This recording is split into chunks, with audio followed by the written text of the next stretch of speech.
So wow, giant steps. Yeah, that's just one of those tunes. It doesn't matter how many times you've played it. When that tune's called, there's a pit in your stomach, and somewhere in the back of your mind, you're going, "Am I going to get through it this time?" But no matter what, it's not that tough of a tune because of the changes.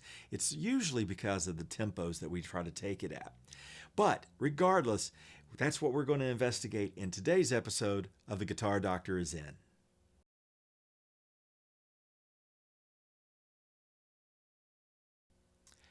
So yeah, we're going to explore giant steps today, but we're not really using giant steps in the study of the tune itself just to get a deep dive. What I'm going to do is use the tune as a vehicle to talk about effective practice techniques.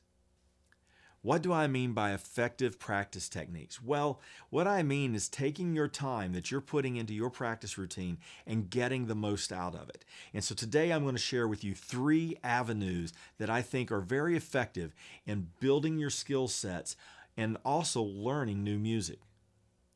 One of the first things I think you need to explore when you're starting your practice session is the tune itself. And what I mean by that is look at the melody, learn the melody, know the melody, listen to several versions of the tune so that you kind of have the melody ingrained inside of your head and your ears. And then you need to look at the chord changes themselves and you need to understand, do I know all the chords that I need to be able to play and play over? And the third thing would be making sure that you know the form of the tune. So let's look at giant steps. I've got a lead sheet here. I'll put the lead sheet up on the screen. And the first thing I want you to notice is the melody appears to be very simple. It's just outlining major seventh chords. But those major seventh chords that the melody is outlining are the chords that are actually the focus of the tune, which would be G major 7, E flat major 7, and B major 7. Because Coltrane wrote this based off of a tritonic system, an E flat augmented chord. And that's the basis of the tune. And so the melody reflects that. Even though the melody looks very simple, at the tempos that we take it at, that's what makes it a challenge, mainly because we usually try to harmonize that with chords, especially guitarists and pianists. The next thing I want you to notice on this lead sheet is the abundance of 2-5-1s. Most of the time when I ask a student, whether it's in a private lesson or an improv class, what is the most important chord progression in jazz? Quickly, they give me the answer 2-5-1. Most times, I find out that the student doesn't know how to address those changes in order to really solo over them, sometimes even play them in a comping style. The first thing I like to have them do is identify all the 2-5-1s, or maybe 5-1s or 2-5s without resolution that's involved in the chart. And what I do is simply have them circle all of those figures within the context of the lead sheet. This is what I refer to as a quick analysis. So if we do this with giant steps, notice that the entire tune is based off of 2-5-1s.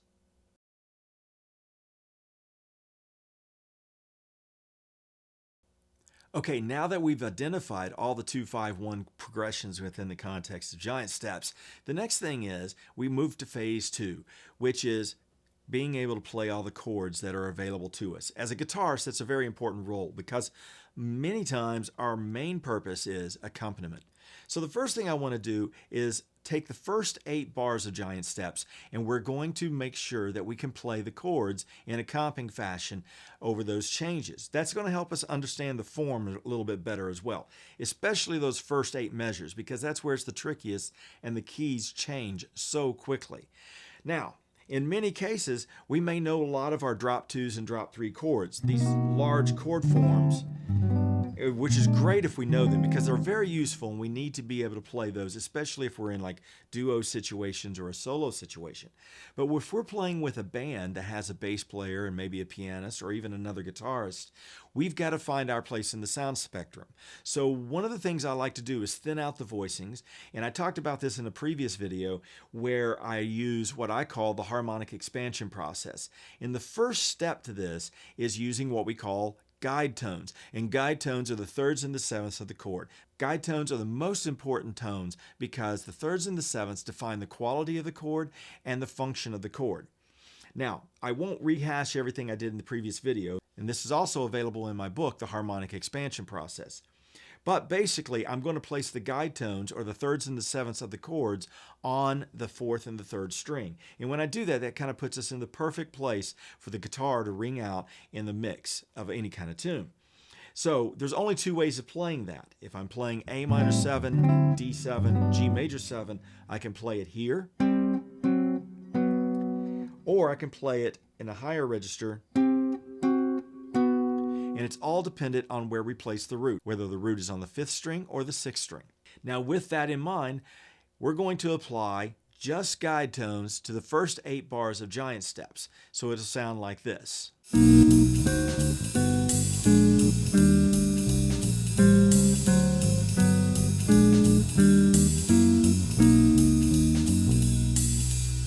Now that we got the ability to play guide tones throughout the changes, if I wanted to advance the harmony, I could use a process that I refer to as the +1 method, which is simply adding the next higher adjacent string and adding another available chord tone to the guide tones that we've already got placed on the 3rd and 4th string. And when I do so, that advances the harmony a little bit. There's a few more options that I can have, and that will sound really kind of cool within the mix. It'll sound something like this.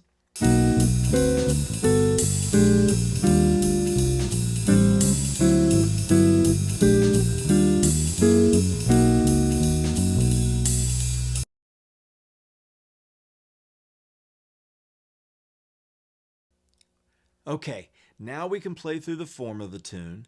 We understand a quick analysis of the tune, so we're ready to move on to phase 3 of an effective practice routine.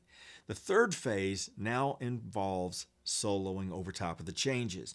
And this one gets a little more complex, especially with a tune like Giant Steps that goes so fast, but we don't have to take it that fast. Really, this study is to employ the idea of how to address 2-5-1s. And internally, inside of that chord progression, you're also learning how to address 3 separate chord types: minor 7 chords, dominant 7th chords, and major 7th chords. So really, even if a chord is not part of the chord progression 2-5-1, you can still address that chord with many of these same techniques, and therefore it's just going to develop continuity throughout your routine, even if the chords that you're addressing are not involved in the 2-5-1 chord progression. So the first thing that we're going to do, because there's going to be really 4 mini steps to phase 3. The first step is to be able to outline the chords with basic triads. And I'm talking so basic that you're only doing them from the root. But this does a couple of things for you as a player. I have to know the name of the notes that I'm addressing. So I've got B, D, G, B flat, E flat, A, D, G, B flat, E flat, F sharp, B. So as I'm doing this and prepping myself to do these basic triads, I'm learning where all these notes are on the fretboard. Inherently, I'll also learn the other notes involved in the triad as I continue along the process. So to address the changes, I'm simply going to play major triads for all major 7ths and dominant 7ths, and minor 7ths will get a minor triad. So I can go through and I can simply map this because I just found my roots, so on and so forth. And I can play all the chords with just root-based triads, and it'll sound like this.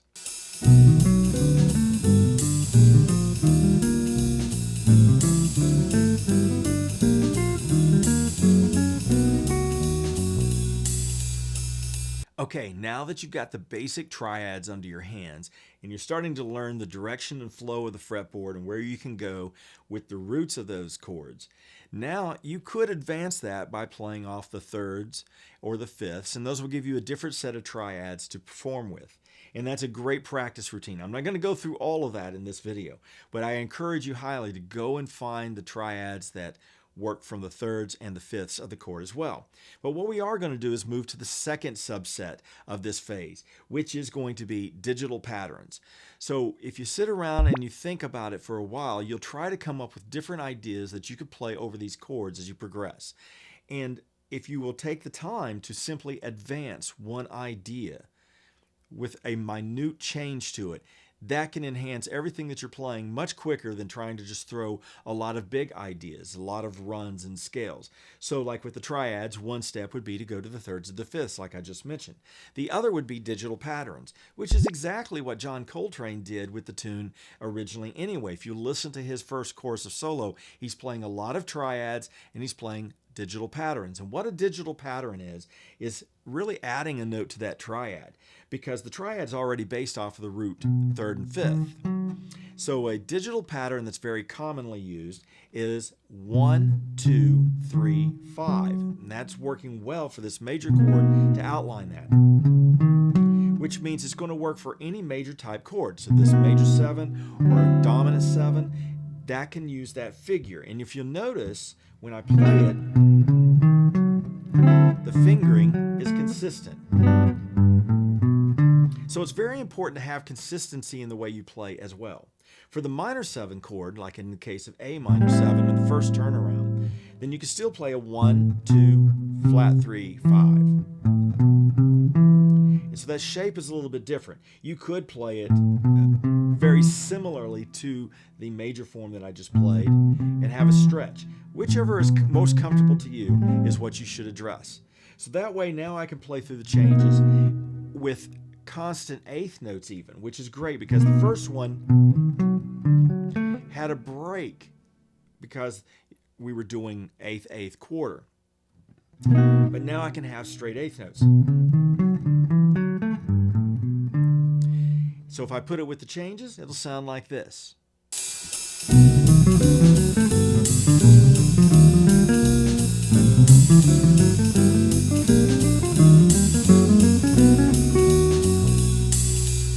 Okay, already we're starting to develop a little bit more sophisticated vocabulary to play and address these changes. Notice I'm just building with small steps, and that's why I referred to this as baby steps to giant steps.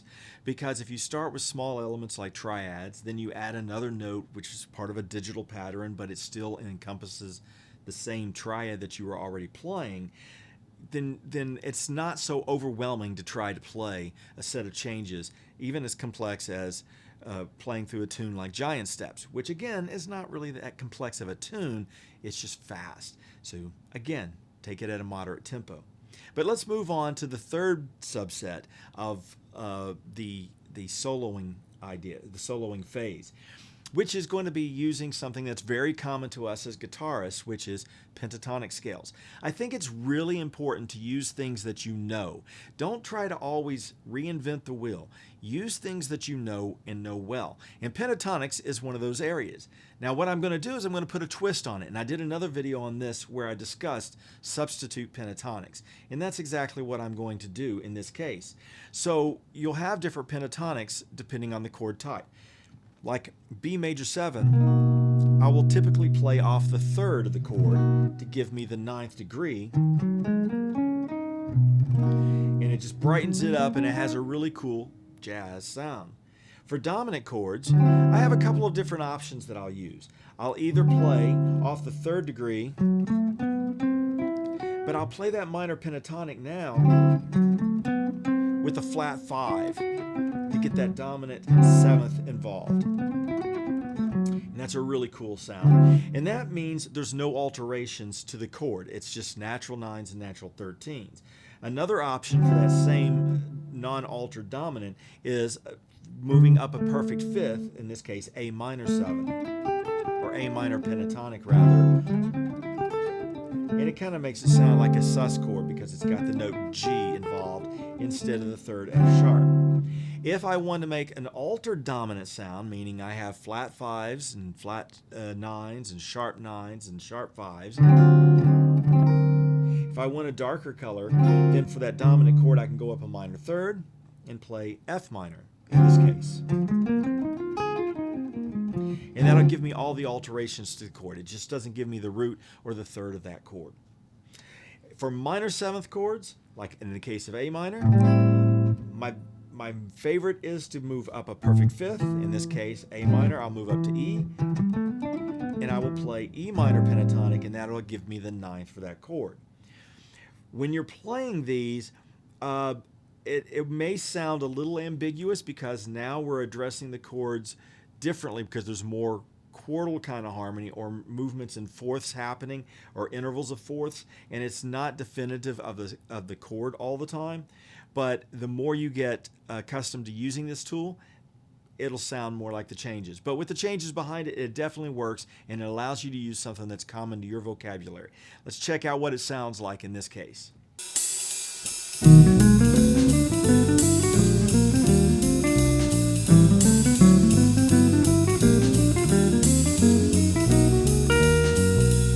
Okay, now you've got even more vocabulary to work with, and we are ready for the fourth subset of phase 3, the soloing phase, which is really just to take the previous 3 subsets and combine them together. So you want to try to develop a solo idea or a map. So I often have my students map what the progression is and map their improvisational ideas.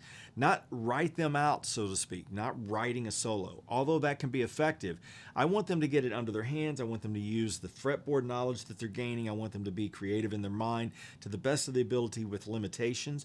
And I want them to do it on the fly so that it is actually improvisation.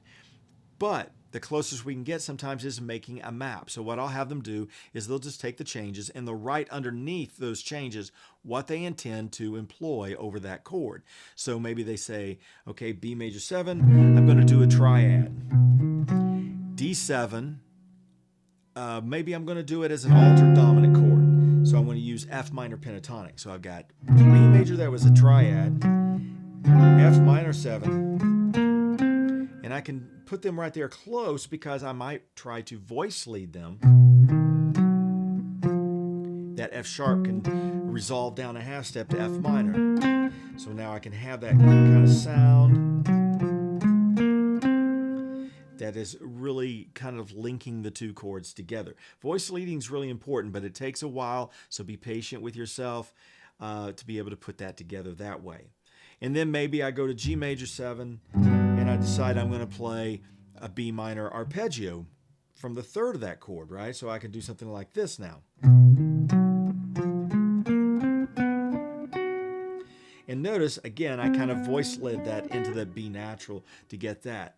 So here's an example of me just chaining these together, and I did some voice leading in it, and I moved around to different positions on the neck to try to make it a little more interesting.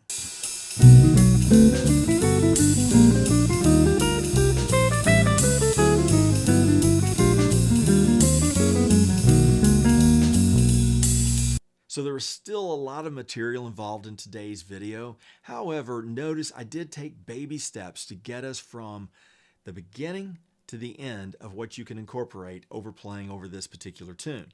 Keep in mind, you can use these same steps for any tune that you're working on, and I really encourage you to do so. If you build it up from learning to play the chords, learn to play the basic triads, and then move into the thirds and the fifths, digital patterns, pentatonic scales, and then start combining that, you can have a really strong vocabulary. And before you know it, this is all part of your muscle memory, part of your just overall capacity to have memory of how you're going to approach changes, and it will naturally lead you into improvisation in a more spontaneous way. There's one other thing that you could do to advance this, if you're getting all of this, is try to comp in between some of your lines. So that way you include the chord part as well as the soloing aspect of the 3 phases that we did. If you like the information that I'm sharing, be sure to like and subscribe to the channel, and also make sure you hit the little bell icon so that you can get notifications anytime I put out another video. Share it with another guitarist or musician that you think that's going to get something out of it as well. Thanks for being with me today. Until next time, now go practice.